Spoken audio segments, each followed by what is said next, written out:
Hello, so today we are going to explore heap queue in Python. So this is a priority queue. It's pretty useful if you are solving some sort of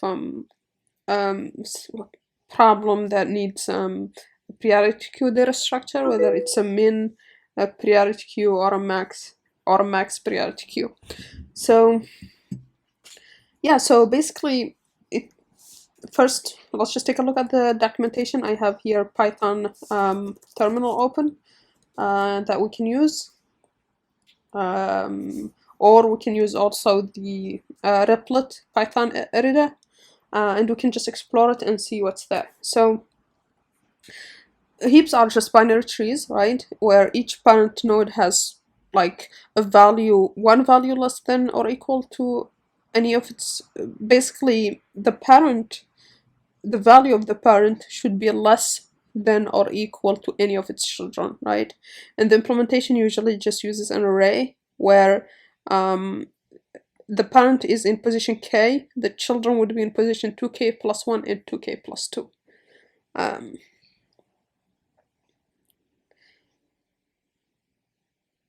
Yeah, and this is the most important thing actually here. Also, this is the property of a heap is that its smallest element is always the root, so it's at the first position in the backing array of the heap. What this means is that to get the minimum element, just access the first element, right? One thing to note about Python heap queue implementation is that it's a min priority queue, but you can turn it into a max one by just like adding minus x values, right? Now,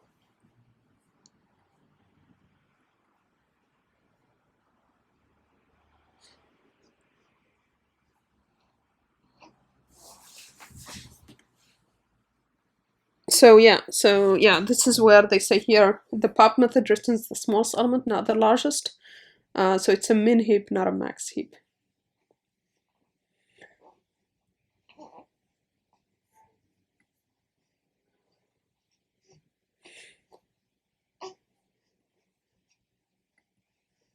So basically, to create a heap with Python, you just initialize it to an empty list, and then you call heapify. So what we will do here is just like h equal to this, and then we need to import the module first. So import heap queue, and then to use it, you just do heap queue, heapify, and then you pass h. And it does it in place, so h gets modified. So yeah, this is how it works. Maybe I can do 3. Let's add something that is not sorted. So maybe 8. Let's have 7 here, and let's keep 3 there. So once we heapify it, let's print it, but let's also just see what h0 would be in that case. So if it really returns the smallest element, then it should be 1, right? So yeah, it's 1. And the last element should be, okay, so heap equal after heapify, just so we can see. And if we run this, so this is first element, and this is last element, right? If you run this, so it's ordered. The first element is 1, the last element is 3. And the nice thing here is that if we add, so let's say h, add something like maybe 4, right?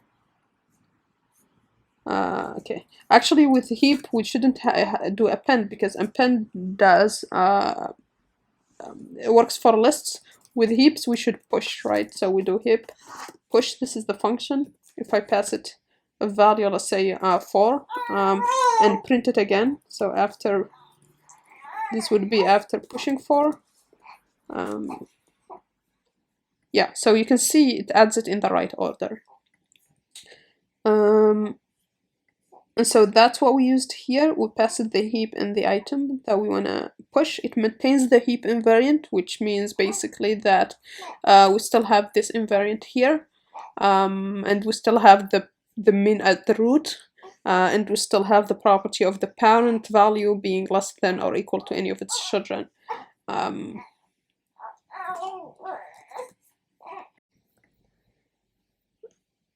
Okay, so that's heap push. We also have pop in return the smallest item from the heap, maintaining the heap invariant. If the heap is empty, then we get index error. To access the smallest element without popping it, we just get the first element. So this is pretty nice there. So yeah, let's try maybe with an empty list and just do heap q dot heap pop h2. So we should get an index error, and that's index out of range, right? So we are trying to pop and the list is empty.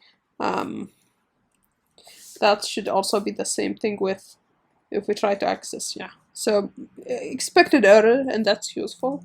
Okay, cool. Does it clear? No, okay.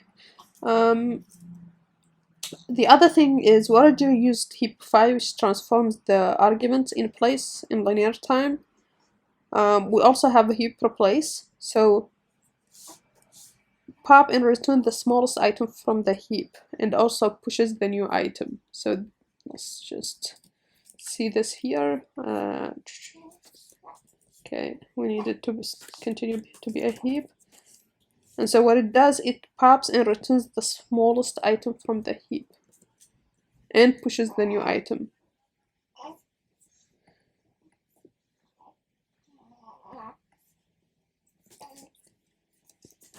So basically it pops the smallest element, returns it, and then adds the new element to the heap. So basically you can think of it as it replaces smallest element with item, and then it returns you the smallest element, right? That's why it's called replace, right? And so maybe we could do it here. So let's say we want to replace the smallest element in our heap with, let's say we want to place 1, and so we replace it with 4. You will see that when we print h, it should be ordered and it should not have 1, it should have 4 instead. And you can see here it maintained the invariant that we have the smallest element first, and it added 4, right?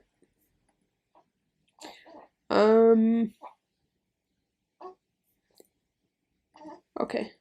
Now you may worry that at one point you may get something that is not the smallest because you have 4 here, but let's see that. Let's try it. So we want heap q dot heap pop from h. Let's do it multiple times every time and see. So if we do this and print each time, so let's just say put the number here. Okay, so we need to do this multiple times. And this would be 2, 3, 4, 5, 6. Maybe let's just see 7. We have how many elements? So we have 5. So it should actually stop at 5. So let's run this. Okay, so actually we need to do one more. 6. And let's clear this. Let's run. Okay. So yeah, we don't need the last one, but the first one was 2, then 3, then 4, so in the right order, then 7, then 8, right? And we had the index error when the list was empty. This one-step operation is more efficient than a heap pop followed by a heap push, so it's an optimization and can be more appropriate when using a fixed size heap. Always returns an element from the heap and replaces with the item. Okay. So there is also heap push pop, which, okay, interesting. So heap push pop, similar to heap replace, except it doesn't return the smallest item from the heap only. It returns you the smallest of the two, the smallest item from the heap and the item. So maybe we can try this and see how it works. So let's do that. So let's say I want to add, so if I do heap q dot heap push pop, it pass h, and let's pass 0, right, because smaller than 1, and see which one is going to get returned, right? So we print it so we can see.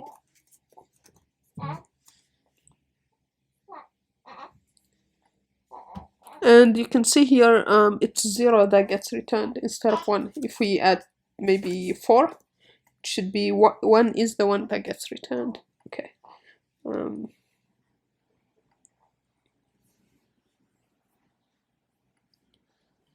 Okay, so we have also some general heap queue functions. So you can merge multiple sorted input into a single sorted one.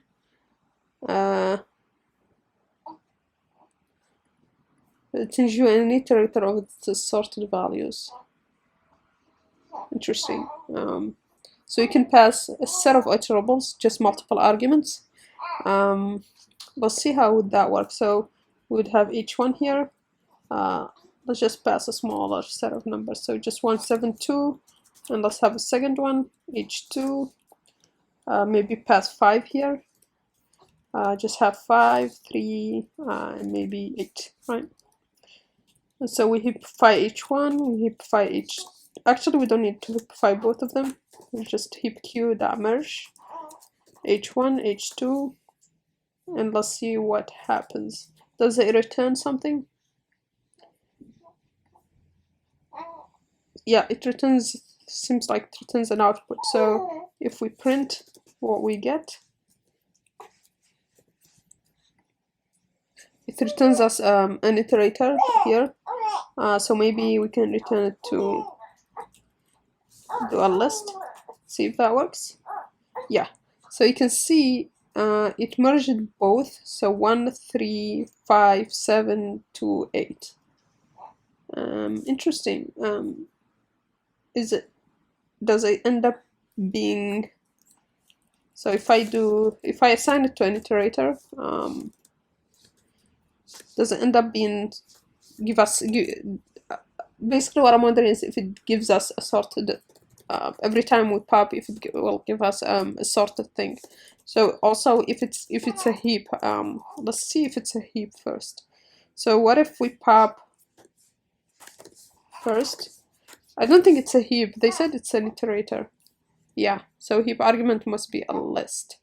And that's not the case. This is an iterable, I think. And so we could just do next. Does next work?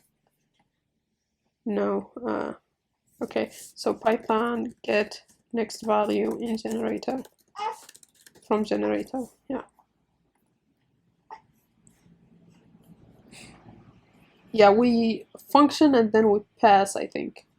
So we could do next of it. We need to print it, right? Okay, so we get 1 first. Now let's see if we do it multiple times. Do the same approach as before. 1.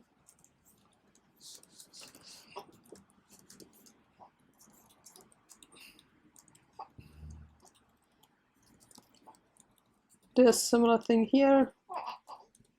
And then similar thing here. Another thing.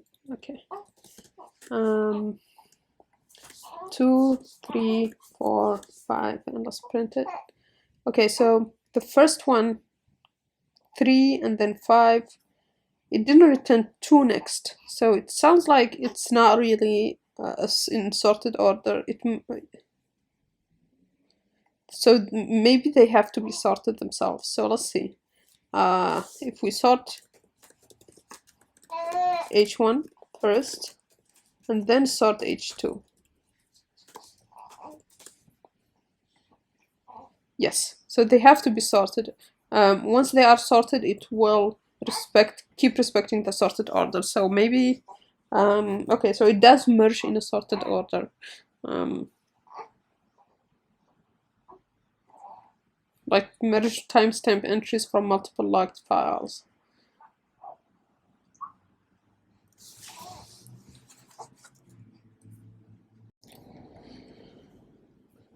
Okay, so what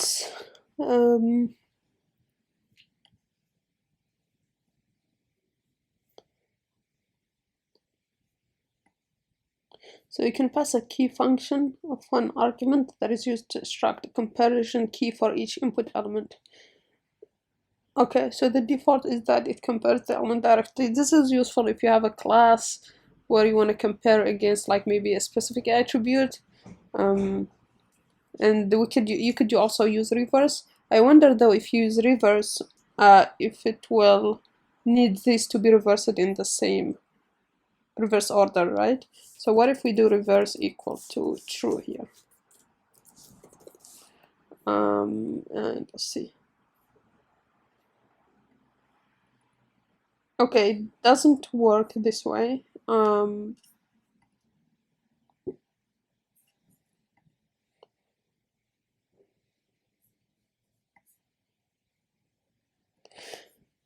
Okay, so I think it needs these to be in the same.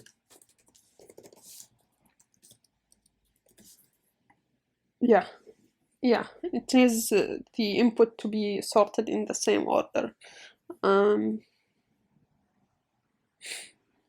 Okay, so now we come to the important things that we often use in implementations: n largest, and then getting the n largest and the n smallest.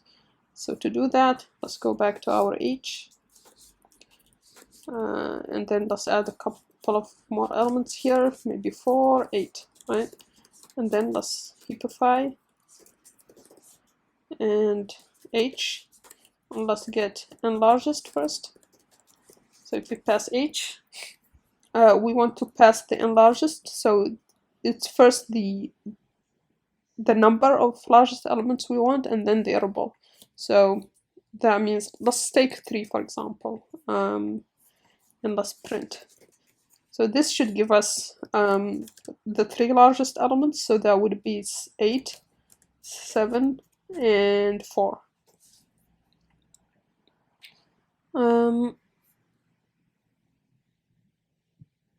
Okay, so it's actually the way it works is heap q and largest, and then it would pass. Yeah, so now we get the 3 largest elements. If we want the smallest elements and smallest, maybe pass, we want 3 smallest, so that should be 1, 2, 3. Yeah, cool. For larger values, it is more efficient to use the sorted function.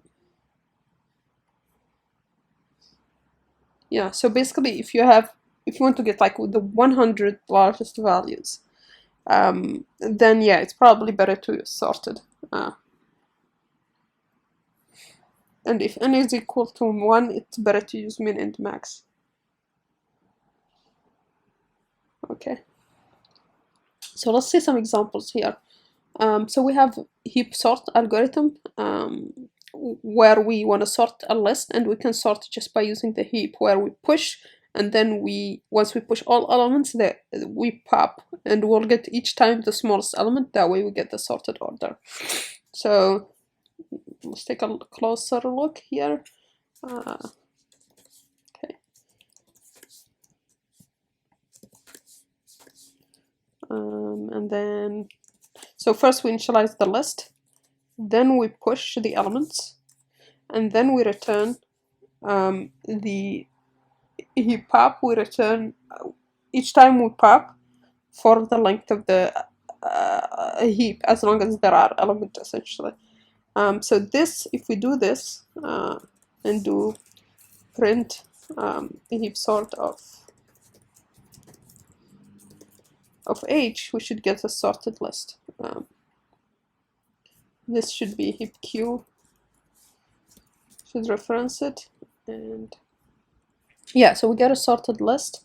We could also just use heapify here instead, so heap q dot heapify h.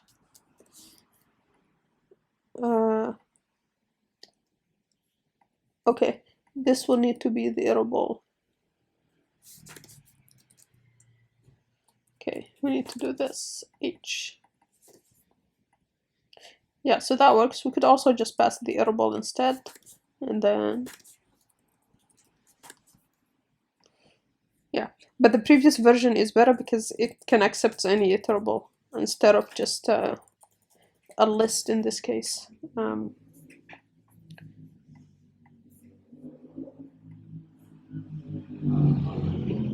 Okay, so this implementation though is not stable, which means basically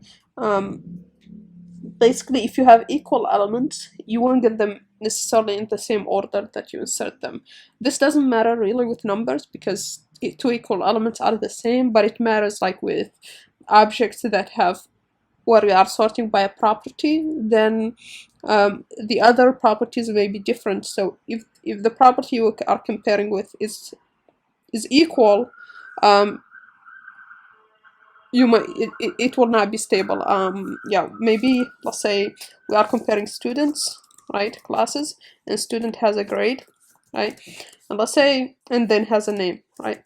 So what's stable would mean, let's say we have a student here. First we have a student 1, student 2, and student 3, and student 4 in the input. Let's say maybe student 2 and student 3 have a grade, I don't know, whatever grade, 8, yeah, whatever, maybe 8. Let's say it's a grade is numbers. Then if it's stable, then that means S2, and if it's stable, then that means in the sorted list, let's say maybe S1 has grade, I don't know, 9, and let's say S4 has grade 2. So what will happen after we sort is it will be we should have so stable sort should give us first S4, then S4, then S2, then S3, then S1. So this was stable sort should do, because S2 was appeared first.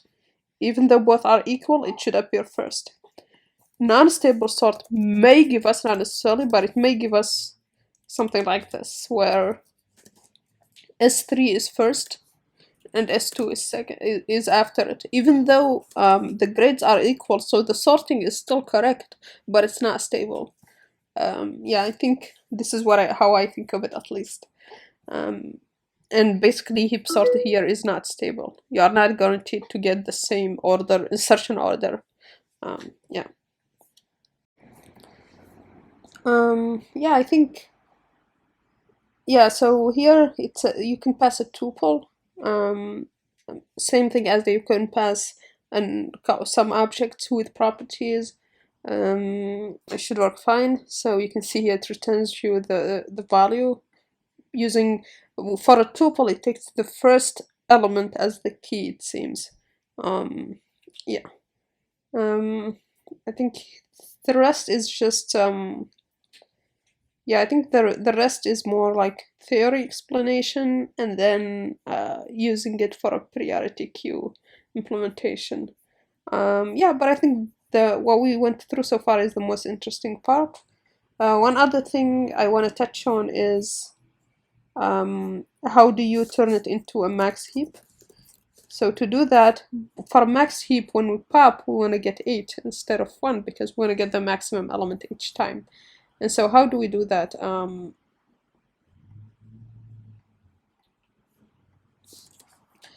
So what we can do is turn h into negative values. That way when we pop, we'll get the minimum element, but a minimum element would be positive. If we would be the max if we add minus before it. What I mean by that is basically, let's take a smaller list. Let's take this list, right? If we turn it to negative values, then we'd have -2, -4, -8, right? Now, if we pop, the smallest element is -8, so it will pop a min heap will pop -8. Once we add an element before it, it's the bigger element, it's the largest element, and the same if once we pop 8, the smallest element is -4, we add minus in front, it's 4, it's the largest element. So basically you put minus in front when you push, and then you put minus in front when you pop as well, and that way you turn it into a max heap. And so to do that, well, we could just say hm or whatever, h2 here would be just the elements turned negative for x in h, and then we heapify h2, and then we can pop each time and add minus in front to cancel this minus out. And now if we print the values, we can see that they are in the order from largest to smallest. We pop the largest first. So if we do, so this would be 2, 3, 4, 5, 6. Okay.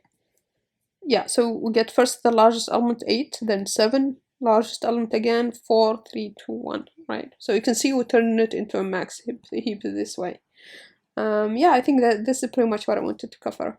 Yeah, thanks for watching, and see you on the next one.